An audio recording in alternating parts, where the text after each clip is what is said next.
The world's staple crop is in crisis. Global rice supplies are dwindling fast.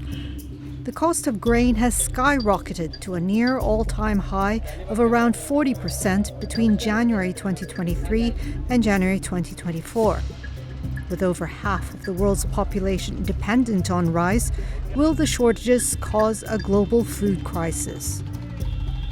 So to give you an example, some of the worst affected states by hunger in Africa are likely to be affected by the Red Sea problem. The reason is that India traditionally ships its rice from across the Suez Canal to Africa, and the ships are not able to reach some of the African nations, and data shows that imports have dropped by half since November to some of these nations.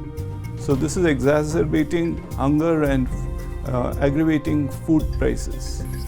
There are three main reasons to explain the current rice shortage.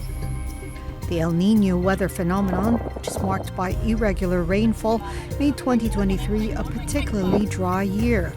As a result, the water consumption-heavy crop saw lower yields, not only in India, but in China and Indonesia as well. Rice is one of the most water-intensive crops, and if rainfall patterns are disturbed, then its yields are lower. Now, also there's concern that there will be a shortfall ahead of elections in India, so which is like driving all the supply problems globally. Because of the poor harvest, India's government cut white rice exports, and its state-run food corporation centralized the market, leaving private investors with almost nothing. That's devastating, considering India exports about 40% of the global rice supply. So India is heading into elections this year, and rice is a diet staple across the country.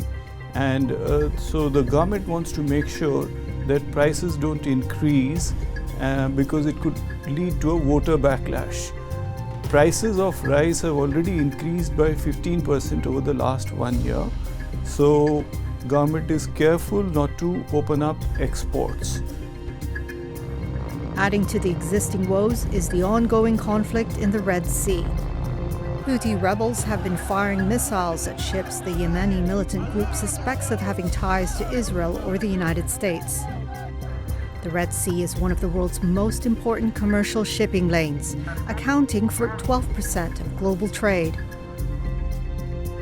As a result, freight shipping rates have risen due to higher insurance fees, as well as added fuel prices because of the longer transit time at sea.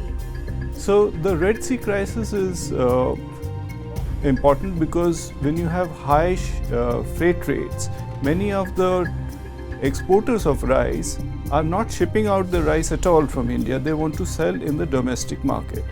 The second problem is that a lot of the cargo which was in transit to Europe and Africa had to be rerouted because of the Red Sea problem, because you don't want your vessel to be attacked.